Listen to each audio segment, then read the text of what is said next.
आखिरकार लंबी यात्रा के बाद नेपाल की गंडकी नदी से शालिग्राम की वह बड़ी शिला अयोध्या पहुंच गई है, जिसको तराश कर प्रभु राम की मूर्ति बननी है, आकृति बननी है। लेकिन इस आध्यात्मिक पहलू के अलावा क्या इसके वैज्ञानिक नज़रिए हैं, यह जानने के लिए हम सीधे आप पहुँचे हैं वाराणसी के काशी हिंदू विश्वविद्यालय के भौमिकी विभाग के विभागाध्यक्ष प्रोफेसर बीपी सिंह के पास, जो बताएंगे कि जो शिला है, जो पत्थर है, स्टोन है, वो कितनी वर्ष पुरानी है। जैसा बताया जा रहा है कि 6 करोड़ वर्ष पुरानी ये शिला है। तो आपके अध्ययन के मुताबिक जो चीज़ें सामने आ रही हैं, वो उसके मुताबिक कितने करोड़ वर्ष पुरानी ये शिला है और इसके संरक्षण से लेकर अन्य चीज़ों पे किस तरह से ध्यान देने की ज़रूरत है? जी सर। देखिए, जो उसमें जीवाश्म मिलता है उनको एमोनाइड कहते हैं हम लोग उस शिला में। और एमोनाइड जो है वो 14 करोड़ से पुराना ही होगा, क्योंकि 14 करोड़ से 20 करोड़ वर्षों के करीब जो है ये मोनाइड, जुरैसिक के मोनाइड वो इसमें मिलते हैं, रॉक्स में मिलते हैं।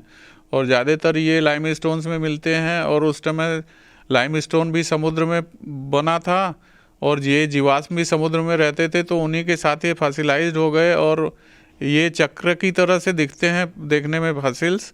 और इनमें रिब्स होते हैं और फरोज होती हैं और ये क्वाइलिंग होती है इसमें। तो बेसिकली इसमें अम्बो, जिसको माउथ हम कह सकते हैं, अम्बो भी होता है। और इसमें जो बाकी पार्ट उसके होते हैं, कई होल्स होते हैं उसमें जो है। तो इनके बेसिस पे ही एज निकाली जाती है। और अगर हम जुरैसिक एज की बात करें, जुरैसिक पार्क जैसे कि पिक्चर थी कि और उसी के इक्विवेलेंट एक तरह से मोनाइड भी हैं, तो उस जुरैसिक का टाइम पीरियड जो है वो 20 करोड़ साल से लेके 14 करोड़ साल का टाइम पीरियड था। और ज़्यादातर वहाँ काली गंडकी नदी के आसपास जो है काली गंडकी इसलिए कहते हैं कि काली जो है वो पत्थर मिलते हैं वहाँ पे। ये लाइमस्टोन बेसिकली होता है जिसमें कि ये चक्र की तरह से जीवाश्म मिलते हैं। और ये लाइमस्टोन भी समुद्र में बना था। इस लाइमस्टोन की एक क्वालिटी होती है कि ये एसिड के साथ रिएक्ट करता है, डाइल्यूट HCl के साथ रिएक्ट करता है। तो इस वजह से जो है मतलब इसको थोड़ा एसिड से बचाना चाहिए। और बाकी अदरवाइज ये लाइमस्टोन समुद्र में ही बनता है और समुद्र की ऐसी प्रॉपर्टी होती है समुद्र के पानी का कि जिससे जो है लाइमस्टोन प्रेसिपिटेट होता है।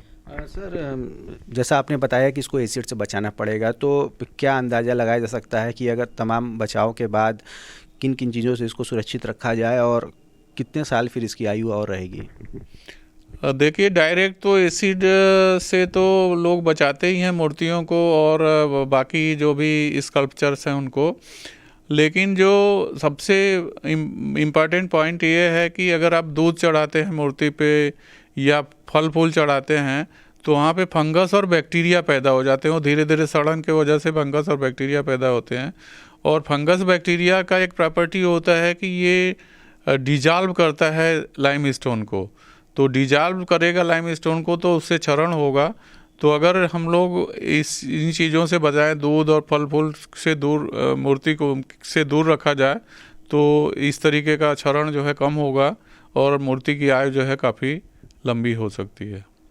तो ये थे हमारे साथ BHU के भौमिकी विभाग के विभागाध्यक्ष और इस मामले के ख़ास तौर से वैज्ञानिक। इन्होंने साफ तौर पे बताया कि जो उम्र आकी जा रही है शिला की, शालिग्राम की, वो 6 करोड़ वर्ष की बताई जा रही है, लेकिन उससे कहीं ज़्यादा यह 20 करोड़ वर्ष तक हो सकती है। और जहाँ तक इसके आगे आयु की बात है तो उसके साथ इसके संरक्षण की भी ज़रूरत है, तब ये जाकर कहीं और ज़्यादा कई लाख वर्ष तक सुरक्षित रह पाएगा।